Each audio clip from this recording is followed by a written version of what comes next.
ሰላም እባላለሁ። ውልደቴና እድገቴ የአርሲዋ ዋና ከተማ በሆነችው አሰላ ከተማ ውስጥ ነው። ለቤተሰቦቼ የመጀመሪያ ልጅ ነኝ። አሁን የ20 ዓመት ወጣት ሆንም በዚች አጭር ዕድሜ ግን ከኔ አቅም በላይ የሆነና ፈጽሞ ልሸከመው የከበደኝን ነገር አስተናግጃለሁ። ሰው ሆኖ አለማፍቀር፣ ጤነኛ ሆኖ መታመም፣ ሙሉ ሆኖ መግደል ያለው ማን ነበር? ማንም ይሁን ግን ትክክለኛ አባባል ነው።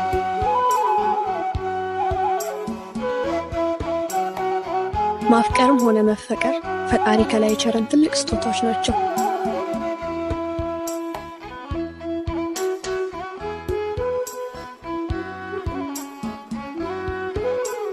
የኔ ፍቅር ታሪክ የሚጀምረው የ15 ዓመት ወጣት እያለሁ ነበር። በአንድ ነፋሳማ ቀን ከትምህርት ቤት በመመለስ ላይ ነበር።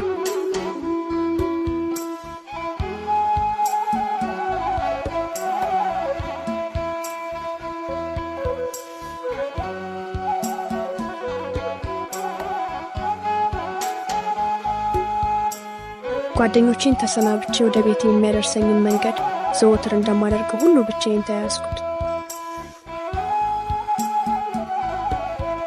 አንድ ቦታ ስደርስ አንዲት ቀና ያሉ እናት ልጄ የጫማሽ ማሰሪያ ተፈቷል፣ ጠልፎ እንዳይጥልሽ እሰሪው አለ። እሺ ብዬ ጫማዬን ላስር ጎንበስ ብዬ ደፍተሬን መሬት አስቀመጥኩት።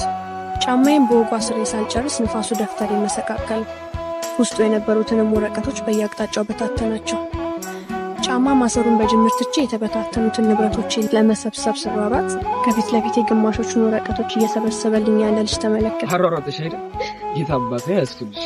ወደ እኔ ቀረበና በፈገግ አሯሯጥሽ አይደል? የታባቱ ይሄ ያስኩልሽ ብሎ ወረቀቶቹን አቀበለኝ።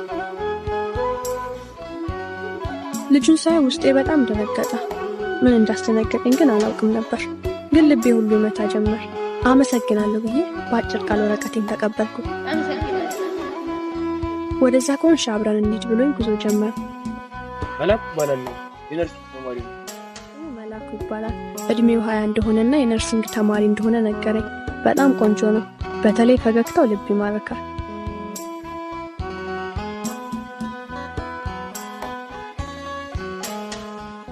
እኔም ስሜንና የ9ኛ ክፍል ተማሪ እንደሆንኩ ነገርኩት።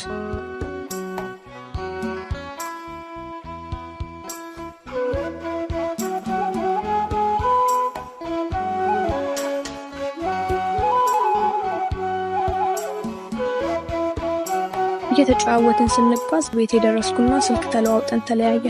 እሱ የሞባይል ስልክ ቢኖረውም እኔ ግን የቤቴን ስልክ ቁጥር ሰጠሁት።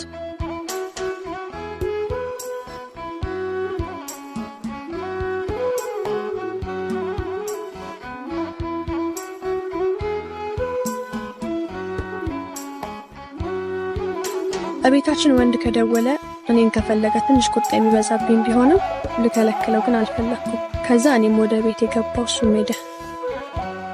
ከዛ በኋላ ሐሳቤ ሁሉ እሱ ሆነ።